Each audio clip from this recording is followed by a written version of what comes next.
thank you so much for coming out. I have got to tell you, y'all, it is cold outside. Now I get it. You know, back when I've been campaigning here for 11 months now, and back in October and November and December, I'm like, it is so cold. And everybody kept saying it's mild. I totally get it now. Now I realize. How many of you are coming to hear me for the first time? Oh, good, good, good, good. Well, thank you for taking the time to care. Thank you for taking the time to be a part of this. You know, get excited. We are 4 days until caucus.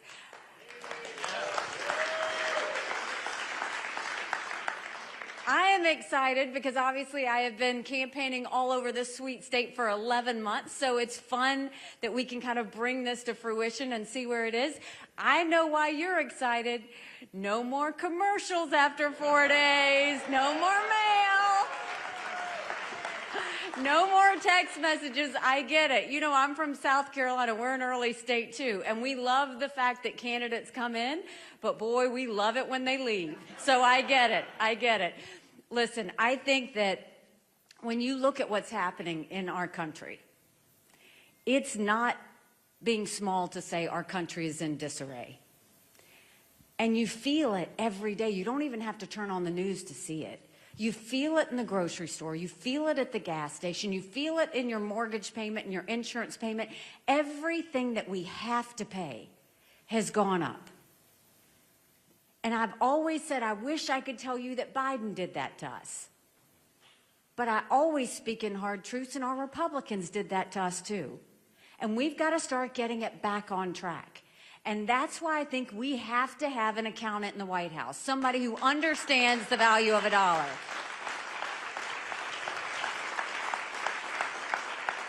So we won't just be okay with $34 trillion in debt. We'll do something about it. We'll start by clawing back the $100 billion of unspent COVID dollars that are still out there. We'll go after the hundreds of billions of dollars of COVID fraud. 1 out of every $7 was spent fraudulently. 8% of our budget is interest. We need to quit borrowing. Cut up the credit cards. You have to balance a budget every day. I had to balance a budget as governor. Why is Congress the only group that refuses to balance a budget? We'll cut their spending, we'll stop the borrowing, we'll eliminate the pet projects and earmarks, and I will veto any spending bill that doesn't take us back to pre-COVID levels. Then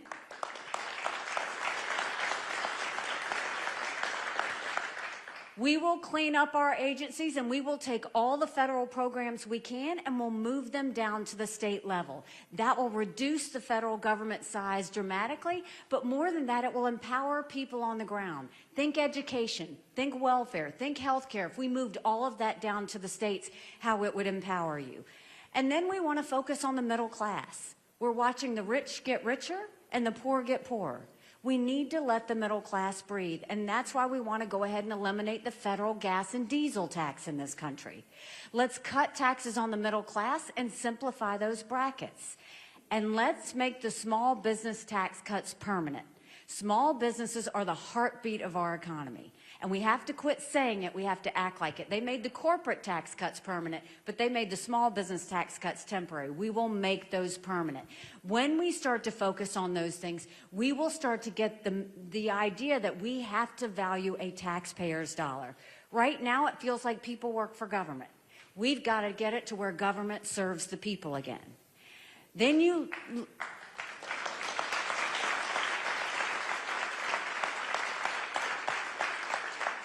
When it comes to our education system, right now only 31% of 8th graders in our country are proficient in reading. Only 27% of 8th graders are proficient in math. If we don't do something and do something quick, we're going to be in a world of hurt 10 years from now. That's why we're not going to wait.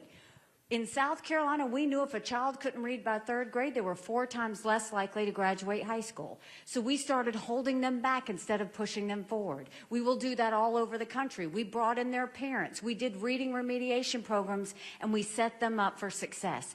That way we can get them back on track. And we have to make sure we have complete transparency in the classroom. No parent should wonder what's being said or taught to their child in the classroom. We'll put those curriculums all online for every parent to see.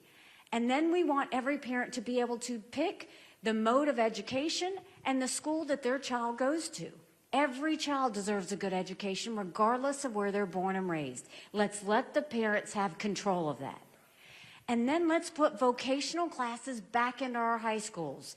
We had apprenticeships all over South Carolina. Let's start teaching our kids how to do the things that are impactful to our economy. Again, that's state-by-state basis so that they know that they can tailor it to their state.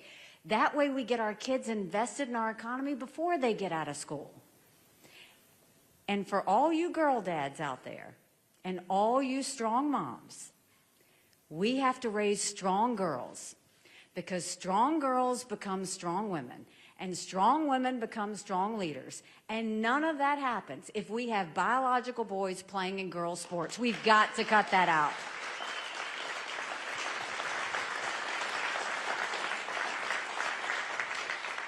And when it comes to the border, we will end this recklessness. There is no excuse that we are putting our country in danger every day by allowing people to come through.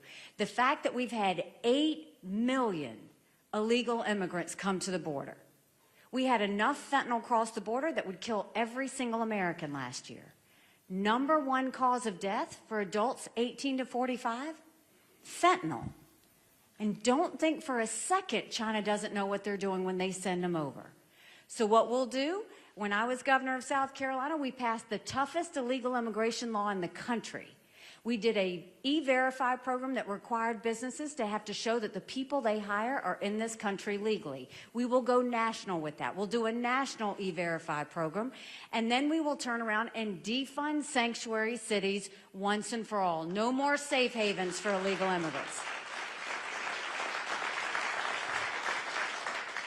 We will put 25,000 Border Patrol and ICE agents on the ground and let them do their job. We will go back to the Remain in Mexico policy so that no one even steps foot on U.S. soil. And instead of catch and release, we'll go to catch and deport. That's how we will start to close our border.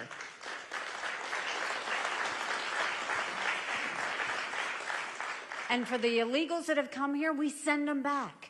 You can't incentivize people to keep coming into our country. You gotta send them back. And then we're gonna start to take care of our veterans in the way they deserve to be taken care of.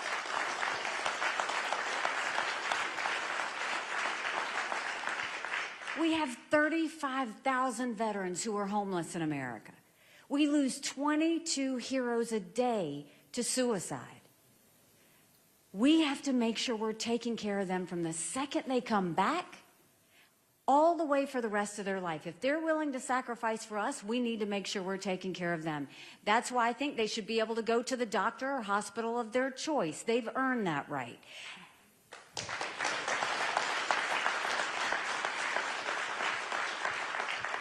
We will do telehealth so they can get the mental health care they need right when they need it. And I am telling you, the best way that we're going to take care of VA care is I think every member of Congress should have to get their health care from the VA. And you watch how fast that gets fixed.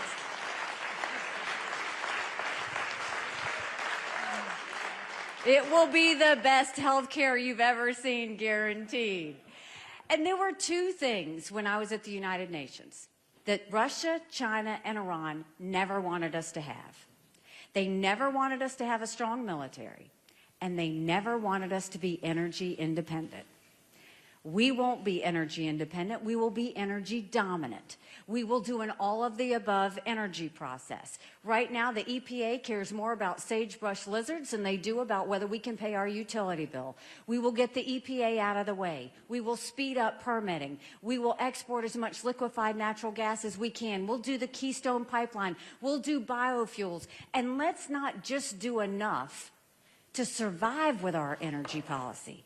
Let's turn it into an economic powerhouse. We'll support the renewable fuel standard, but let's take that to another level. Let's export all of this energy out. That will help us take care of our economy. But more than that, no more going hat in hand to Saudi Arabia or getting dirty oil from Iran or Venezuela. And then when it comes to our national security, what bothers me the most is right now you have a Congress and you've got the media saying, do we support Ukraine or do we support Israel? Do we support Israel or do we secure the border? Don't let them lie to you like that. They're lying to you and they know it. That is not the choice you have to make. When it comes to Ukraine, first let me say, I don't think we should ever give cash to any country, friend or foe, because you can't follow it and you can't hold it accountable. When it comes to Ukraine, the reason why Ukraine matters, and for any of you that have questioned why should we care about Ukraine, you have a legitimate reason to ask that. The problem is President Biden and nobody is telling you why this matters. When I was at the United Nations, I saw every day that terrorists, thugs, and dictators always tell us what they're going to do. They're amazingly transparent. Hamas said they were going to go into Israel. It happened. China said they were going to take Hong Kong. We watched it. Russia said they were going to invade Ukraine. That's happening now. China says Taiwan is next. We better believe them. Russia said once they take Ukraine, Poland and the Baltics are next. Those are NATO countries. That puts America at war. This is about preventing war. It's always been about preventing war. My husband is a combat veteran. He served in Afghanistan. The last thing we want is our men and women to go to war. If we just support Ukraine, that's only 3.5% of our defense budget. The Europeans are paying more than that, and they should. It's their neighborhood. When it comes to Israel, they're the tip of the spear when it comes to defeating terrorism. We know those terrorists keep saying death to America. We should support Israel because it's a bright spot in a tough neighborhood. If we support Ukraine and Israel, that's only 5% of our defense budget. And then when it comes to securing the border, that should be priority number one. America right now is acting like it's September 10th, and we better remember what September 12th felt like, because it only takes one person. If we supported Ukraine, Israel, and the border, that's less than 20% of Biden's green subsidies. So don't ever let them tell you that you have to choose. What we need them to choose is national security. They need to keep Americans safe. They need to prevent war.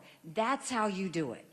And they need to be honest with you about it. They'll say, oh, but the polls aren't good. I don't care about the polls. I care about protecting you. And I care about telling you the truth.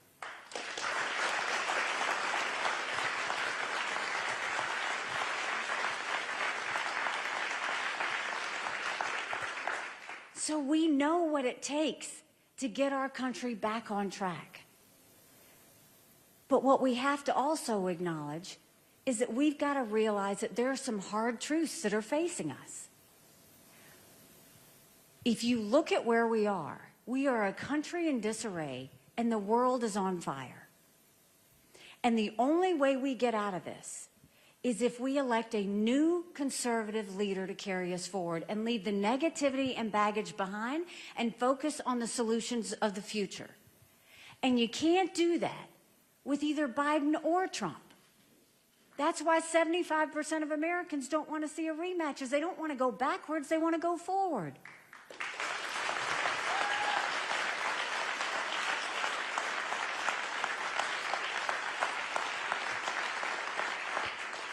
We want to get back to faith and family and country. That's our end goal. You know, I dropped my husband off 6 months ago at 4 a.m. for another year-long deployment. And I watched 230 soldiers pick up their 2 duffel bags of belongings to go to a country they'd never been, all in the name of protecting America. They're willing to sacrifice their lives and their families because they still believe in this amazing experiment that is America.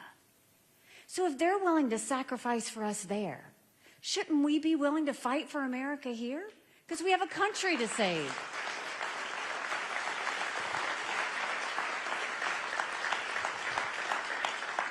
But if we're going to save her, we've got to acknowledge some hard truths. Republicans have lost the last 7 out of 8 popular votes for president. That's nothing to be proud of. We should want to win the majority of Americans. We should also want to win an election in November. We don't want another nail-biter of an election. Because let me tell you, the thought of a President Kamala Harris should send a chill up your spine.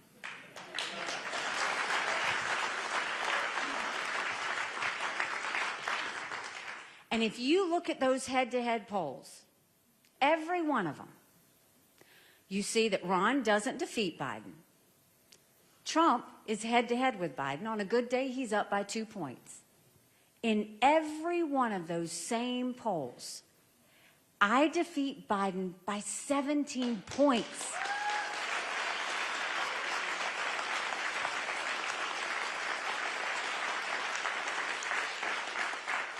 Do you know what that means? That's bigger than the presidency. That's governorships, that's House, that's Senate, that's all the way down to school board. And that's a mandate. You win with double digits going into D.C. That's a mandate to get our economy back on track and stop this wasteful spending. That's a mandate to get our kids reading again and go back to the basics with education. That's a mandate to secure our border with no more excuses. That's a mandate to bring law and order back to our country. And that's a mandate for a strong America that we can be proud of. Don't you want that?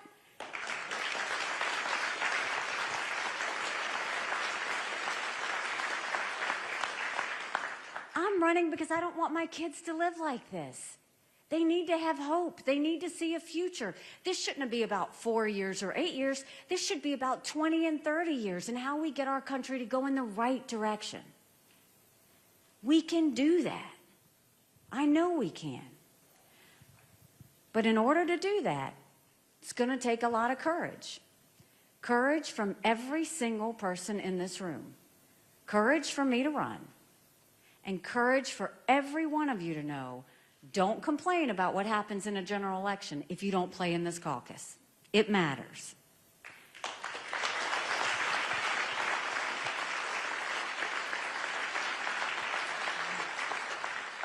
We have these great commit to caucus cards. And look, I know it's going to be -15 on Monday. I don't even know what that is. That's so, I literally can't comprehend it. It's going to be -15, but I'm going to be out there, and I want you to go out there. But you get it. Iowans get it. You know that you start all of this. You know you send a message to the rest of the country about where you think we should go. And the rest of the country has all their eyes on you because they listen. So if you have that responsibility, and if you like what I have to say, go tell 10 people. Tell everybody you know that you want to get out and commit to caucus, even if it's on -15 outside, and that you want to make sure that we lead the charge in this. I am blessed to have my 2 kids with me today. Rena and Naylan are both here.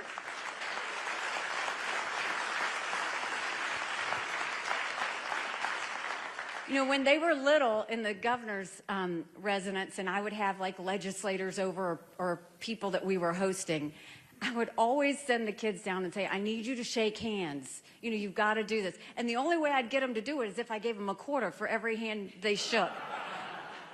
And everybody thought I had the most polite kids, but at the top of the stairs when I'd get up there, they had their bills of how much I owed them. So now they're 22 and 25. They don't expect those quarters anymore. I love the fact that they're here. They know their dad's deployed. They wanted to be helpful. And so they are, as siblings do, they are competing to see who can get the most commit to caucus cards. So I'm not going to tell you which one you have to talk to, but I am going to tell you that, look, Monday matters.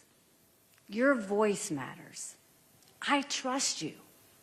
I trust you because I know America gets this. The political pundits on TV want to write this story already and act like November 2024 is already here. They don't know, but you do.